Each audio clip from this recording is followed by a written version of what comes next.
Sama-sama nag-walkout sa plenaryo mga miyembro ng Senate Minority. Gusto raw kasing baliin ng majority bloc ang patakaran ng Senado sa pagboto sa impeachment ni VP Sara Duterte. Tinutulak ni Senator Rodante Marcoleta na payagan ng online voting. Pero tinablayan ni Senator Risa Hontiveros at giniit na ni hindi pa nga nila pinag-uusapan ang substance ng kaso, nasa botohan agad. Live mula sa Senado, nasa frontline ng balitang yan si Mobile Journal Merymon Reyes. Merymon, ano nang mangyayari ngayong nagka-walkoutan dyan at ano bang rule yung gustong baguhin ni Senator Marcoleta? Mayan Bok, nakausap na kanina ng media, mabilisan itong si Senate President Pro Tempore Loren Legarda na sinabing tatalakayin daw nila ito sa sesyon sa paparating na Lunes. Ito yung motion kasi ni Senator Rodante Marcoleta noong May 11, araw na nagpakita dito sa Senado si Senator Bato de la Rosa kung saan nais magkaroon ng amendments o pagbabago sa Senate rules kung saan papayagan ang isang mambabatas na mag-participate virtually, online o hindi pisikal sa sesyon sa Senado at susunod ang impeachment trial. Yun nga lang kanina, nagkainitan ng mga senador sa sesyon nang hindi pa mapagkasunduan kung ano ang magiging tugon nila sa araw na ito. Sa gitna ng sesyon sa plenaryo ng Senado, nagkainitan ang ilang miyembro ng majority at minority.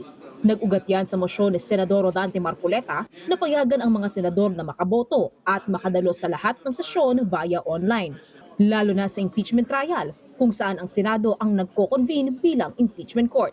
Ang kaso, hindi pa dumadaan ang mosyon ni Marcoleta sa Committee on Rules. Kaya giit ni Senador Erwin Tulfo, tila minamadali ito ng majority.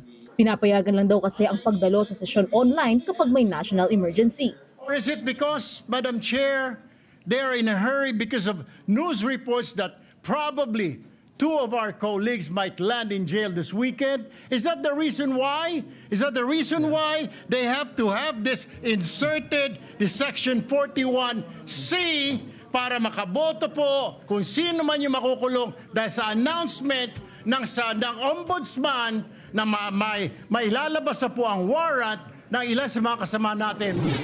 Una nang sinabi ng ombudsman na sa Huwebes nila kakasuhan si Senador Jinggoy Estrada dahil sa flood control scandal. Kakasuhan din nila maging si Senador Joel Villanueva. Pero si Senate President Alan Peter Cayetano, binangga ang sinabi ni Senador Erwin. Hindi raw nila minamadali ang pagrepaso sa Senate rules. You do not make that kind of statements here in the Senate because you assume good faith from everyone.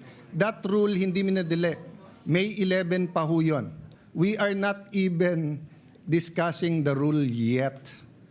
And then, ganun na yung allegation nila. And no one from the minority stood up to say that out of order si Senator Erwin Tulfo. Pero hindi pa man natatapos si Cayetano sa pagsasalita, nag-walkout na si Senator Erwin. Sumunod din sa pag-walkout ang lahat ng minority members. Pinubulo na tayo eh. Pinagpipilitan nila, naisip-isip na siguro nila dahil lumabas sa media na ilalabas na warrant of arrest o para makaboto yung mga yun na makukulong kung sino man yun, para makaboto sila kung nakakulong man sila. Kasi common sense, hindi naman tayo tanga, journalist tayo, di ba? Sinigundahan din ng ilang minority senators ang pahayag ni Senator Erwin. We will not be part of this. It's a travesty of our rules, of the Senate rules. Hindi kami papayag sa mga Niloloko tayo nung It's a violation of the rules. Giit pa ng ilang minority senators, labag sa Senate rules ang anilay pagmamadali ng majority. Mali yung gagawin nilang pagboto eh. Mali batay sa mga rules. Mali yung proseso.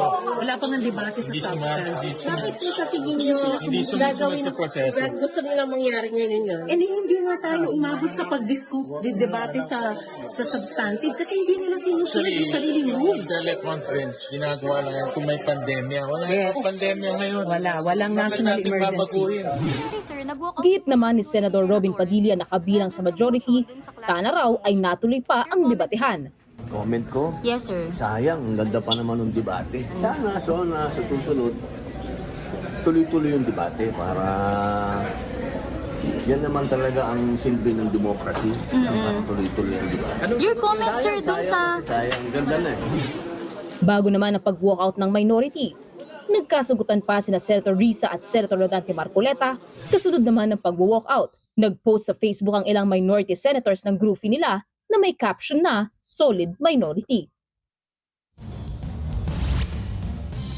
Kanina naman, matapos yung walkout yung pagkikita nitong minority bloc, maging yung pag-uusap din ng majority bloc, naglabas din sila ang minority ng kanilang unified statement na nilalaman yung mariing paglaban pa nila o pagtutol doon sa umano'y pagmamadali ng pagbabago sa Senate rules. Ang sinasabi ng minority, marami pa raw senador ang gustong magtanong, may gustong alamin o magpahayag ng opinion sa plenaryo. At pinaghihinalaan daw nila na minamadali nga itong pagbabago o amendment sa Senate rules dahil sa upang makaboto si Senator Bato, maging dahil daw sa napapabalitang may nababadyang pag-aaresto pa sa ilang mga senador. Ito rin daw ay dapat dumadaan sa tamang proseso, lalo't hindi pa talaga maayos ang Senate Committee on Rules. Sunod naman kanina, pagkatapos yung pag-walkout, si Senator Tito Soto naman nagmo-motion na for adjournment na nilalabanan pa sana ni Senator Marcoleta, pero napagdesisyonan nga lalo't ito yung mauuna raw talaga sa mga motion.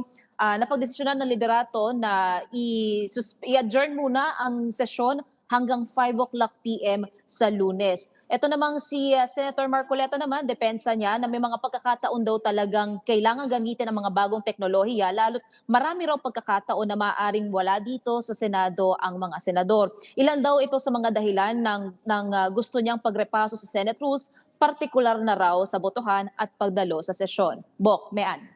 Bok, since we're already talking about the processes, baka you can help us clear out kung ano talaga yung proseso doon sa pag-aamyenda ng mga patakaran ng Senate rules. Bok, baka you can help us out here kasi you covered the Senate the longest among us.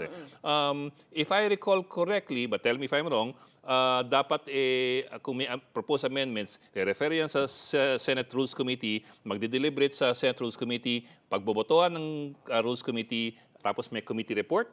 They need to have a hearing and then the committee report shall be reported sa plenary, Marymon, di ba? And then pag pinagboto ay pag ni-report, tsaka sila magsasabi ng mga gusto nila, ayaw nila, Then opposition. they vote sa plenary. Yes, they divide the house if there's a need for it. Ituloy ko. Tama. Magtatanong ka, sir. Magtatanong ko See, na. I wanted to know the processes. So, Oo. yun ngayon. So, how close are we? Kasi sabi mo, Marymon, sa Lunes gagawin. So, ididiretso pa rin ng plenary? Hindi pa rin tayo maghihiring tungkol dyan sa amendment na yan ng morning at least ng Monday? And then, paspasan sa committee report? To note din, dagdag natin dyan, is nasabi rin ng isang majority bloc senator na referred na nga yung motion na yan sa Senate Committee on Rules. Pero up until this moment kasi, ito rin yung sinasabi ng minority na hindi pa talaga fully constituted yung Committee on Rules. Wala pa itong yung official talaga na elected na committee chairman. Kaya yung pagrolyo, yun yung nakikita nilang minamadali. Lalo't dadaan pa nga ito sa proseso sa committee, tsaka siya isasalang sa session. Plus yung consideration pa, nakakailanganin ng isa pang araw before the plenary session para matakil ito. Kaya ang nagiging question dyan ng minority talaga is bakit daw may pagmamadali, sino raw ba ang makikinabang? Usually kasi ang majority bloc, naglalabas din sila ng agenda nila for the day sa magiging session. Pero tulad ng mga nakita natin kahapon, maging ngayon, may nangyayari din beyond the agenda na nilalabas nila. So depende pa rin talaga yan sa magiging desisyon ng liderato or ng mga senador sa session floor. Ang sabi naman kasi kanina ni Senate President Pro Tempore Loren Legarda, life goes on daw. Ang napag-usapan daw nilang majority, yung mga agenda raw ng Senado sa mga susunod pang linggo. And ang assurance niya naman daw, since life goes on, they will take it up daw yung motion sa Monday. So we'll anticipate.